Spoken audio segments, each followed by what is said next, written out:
Jodi Arias, guilty of killing her boyfriend. She stabs him 27 times. Now his best friend speaks out. I didn't see it coming. I don't think Travis did either. Plus, he grabbed my hand and wouldn't let go. An abduction caught on tape. And I don't think many would have survived under his control. She's here revealing her ordeal. It's okay. It's okay. Coming up next.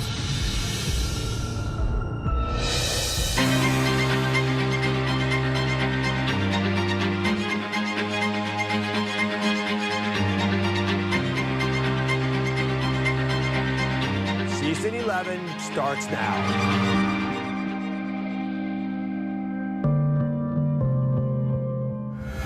I became a doctor to help people heal. Now I'm using the same science and medicine to take on true crime. One of the country's most notorious cases, the trial of Jodi Arias. Arias is currently serving life in prison without the possibility of parole for the brutal murder of her ex-boyfriend, Travis Alexander. His death was a true crime of passion, but most of all, revenge. We're bringing you an exclusive update on one of the most infamous convicted killers of the past decade. Arias and her lawyers are seeking to overturn her conviction. Travis Alexander's best friend is here, revealing the horror Travis faced in the months leading up to his death. Melissa Moore has the story. It is a trial that is being broadcast live across the country. The Jodi Arias trial has had many dramatic moments. A courtroom here at this courthouse is going to be packed today. From the moment of her arrest in 2008 for the murder of her former lover, Travis Alexander, the trial of Jodi Arias captivated the nation.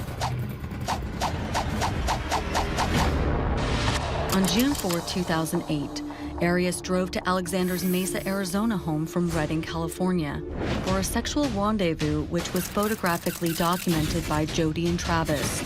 At the end of their tryst, Arias would shoot Travis in the face and stab him 27 times, slitting his throat from ear to ear.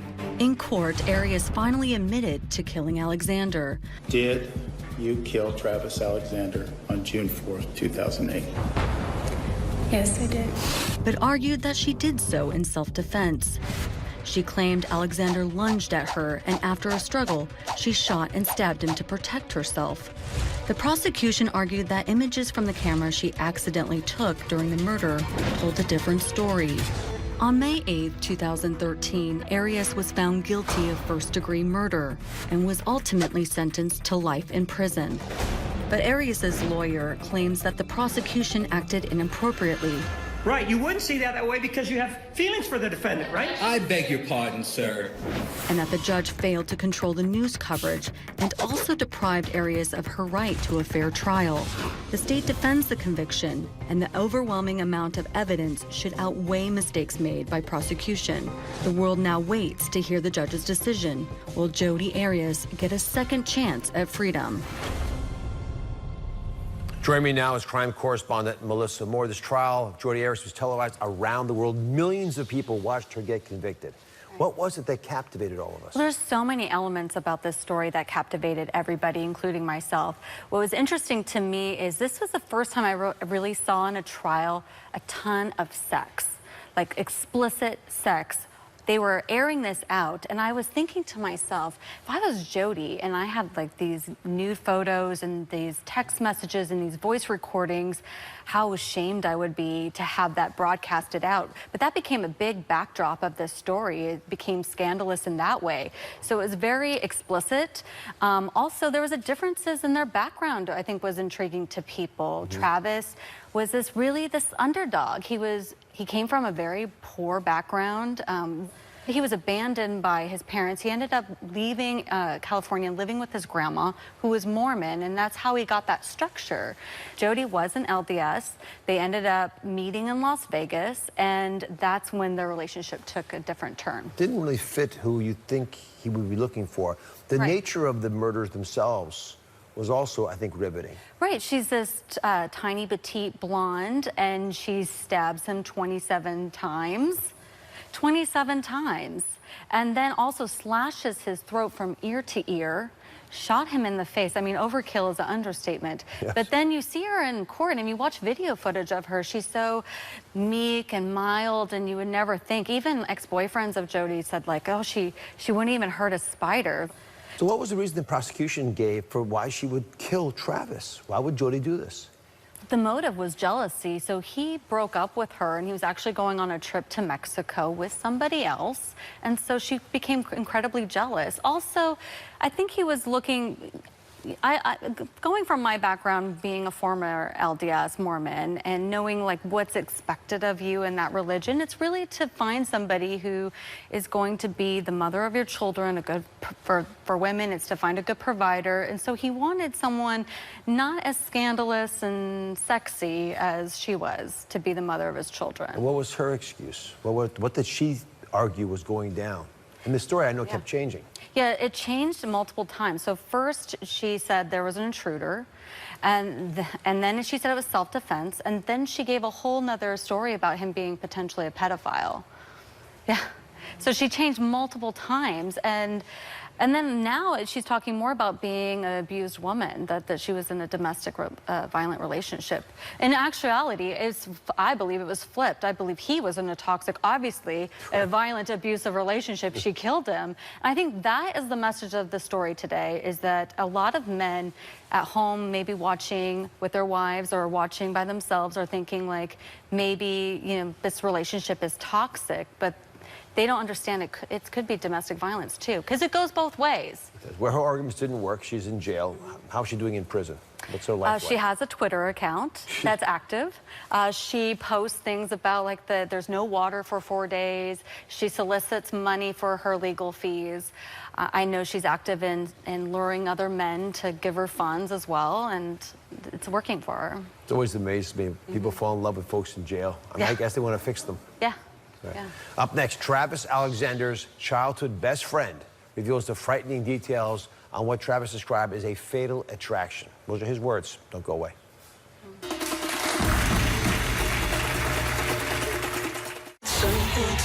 The Dish Crew is making over your mac and cheese. We have got all your mac and cheese needs covered. From traditional. This is a really simple recipe. To this ain't your mama's mac and cheese. This dish is inspired by buffalo wing. With one main ingredient. Cheese.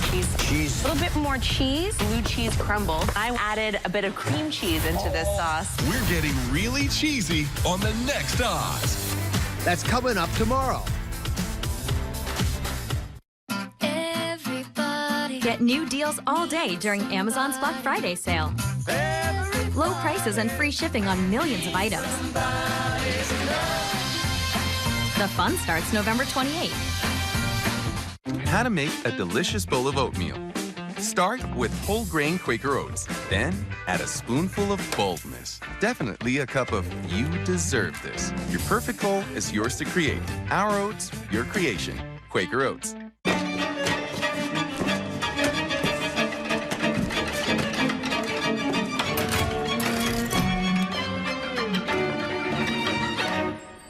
Zulily. You never know what you'll find. Download the app today. Shop Macy's Black Friday doorbusters starting 5 p.m. Thanksgiving and 6 a.m. Friday.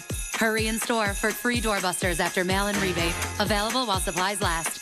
And these diamond earrings, just $29.99 with any $50 purchase at Macy's.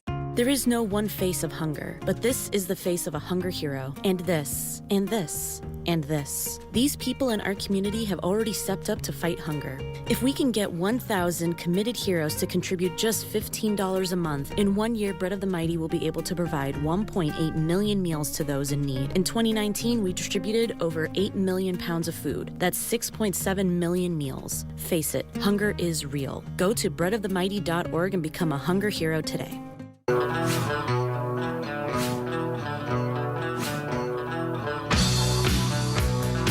I was hit head-on by a truck, and the next day my mom called attorney Dan Newland, and I'm so glad she did.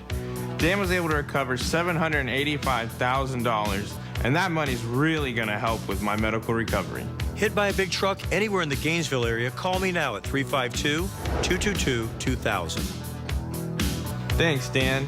You all did a great job. So what do you think? It's no honey baked. It's no honey baked. It's no honey baked.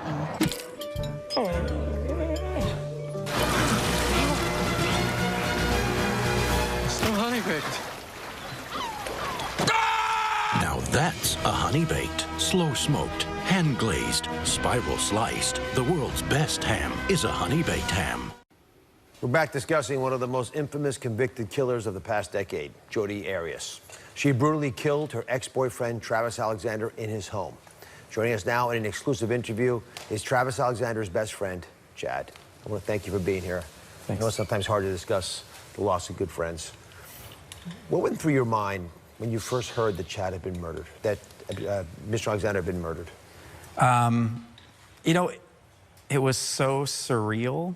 Like, I just didn't believe it. I had a hard time. My brother called me, and he just kind of not very gracefully told me, hey, I have some bad news, Travis is dead.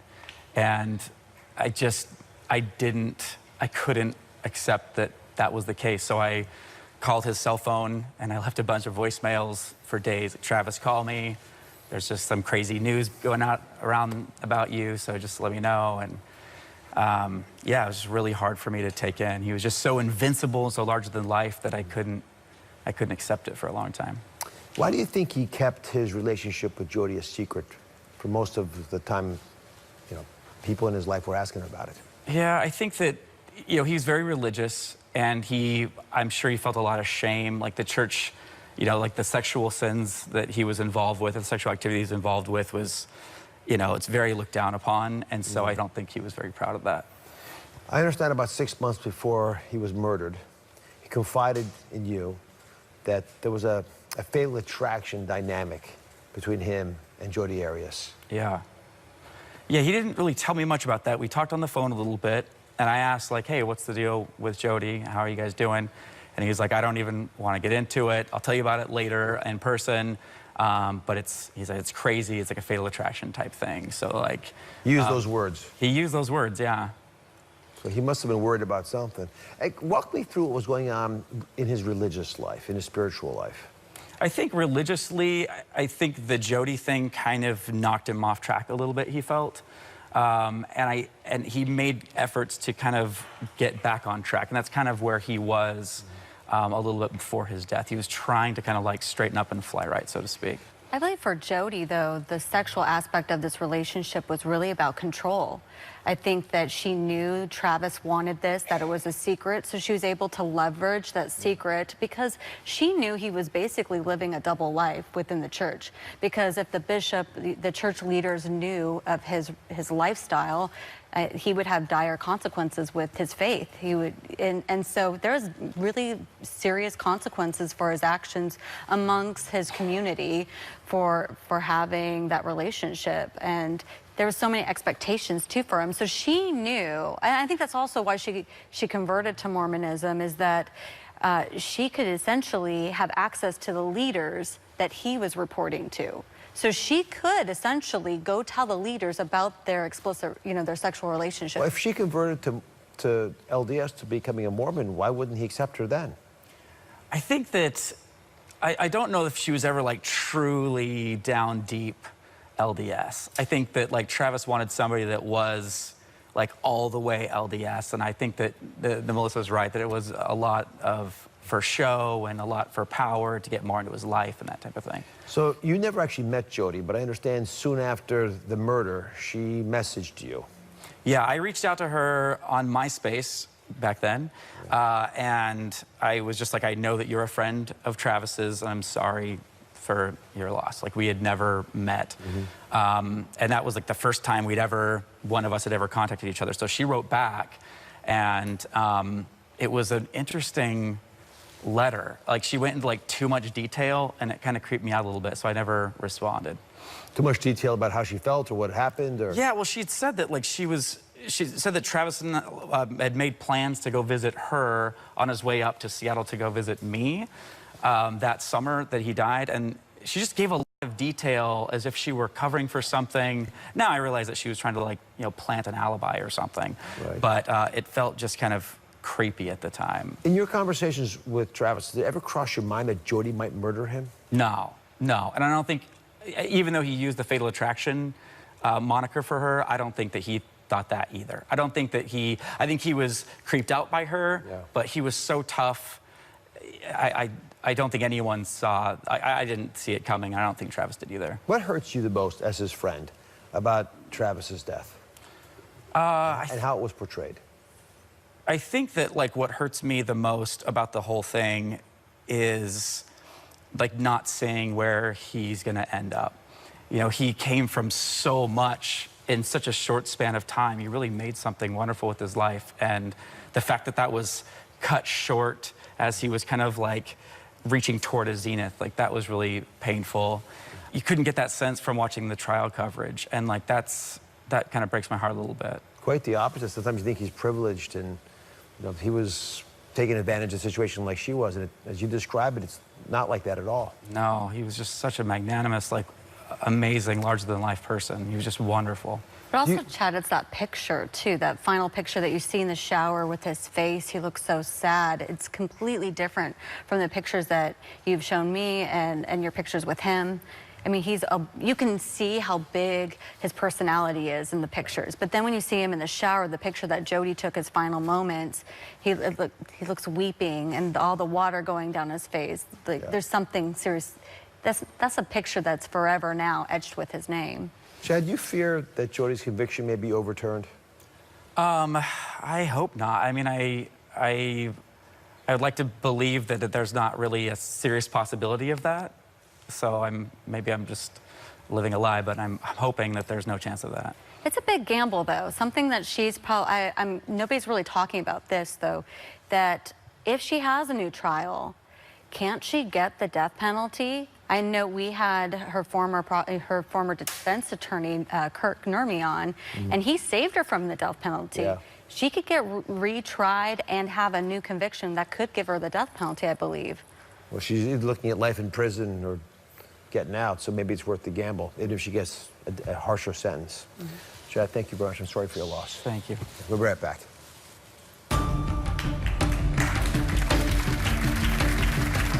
Her abduction was all caught on tape.